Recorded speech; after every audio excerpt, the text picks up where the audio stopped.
Nairobi, Kenya, when William Ruto stood on the dais.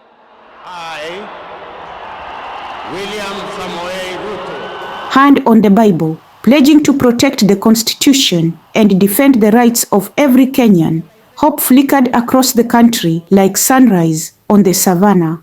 He was the hustler president, the underdog who defied the political dynasty to clinch power. His promise, a government for the people, not against them. Freedom is here, he declared. But freedom, it seems, is now wearing a muzzle. In recent months, a wave of chilling developments has swept across Kenya's civic and political landscape.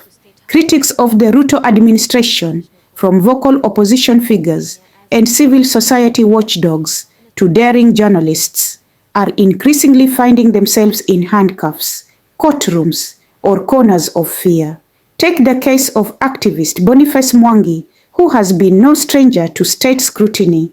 But under Ruto's watch, the state's touch has grown colder, more calculated.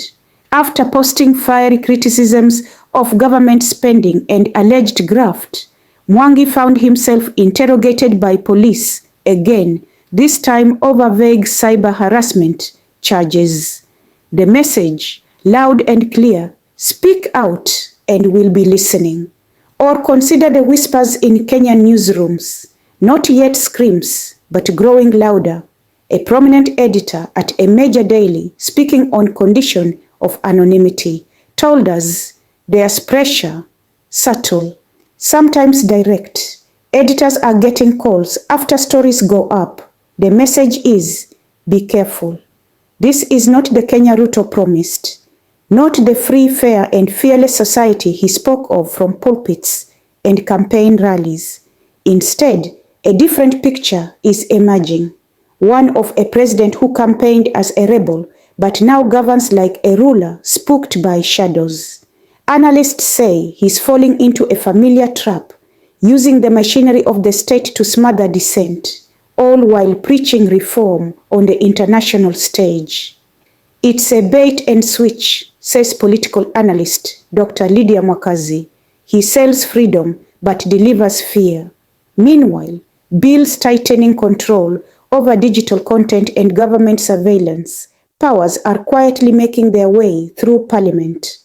Online spaces, once buzzing with critical memes and political satire, are growing quieter. Some influencers privately say they've received warnings, or worse, visits. It's not just what's happening, it's what it signals.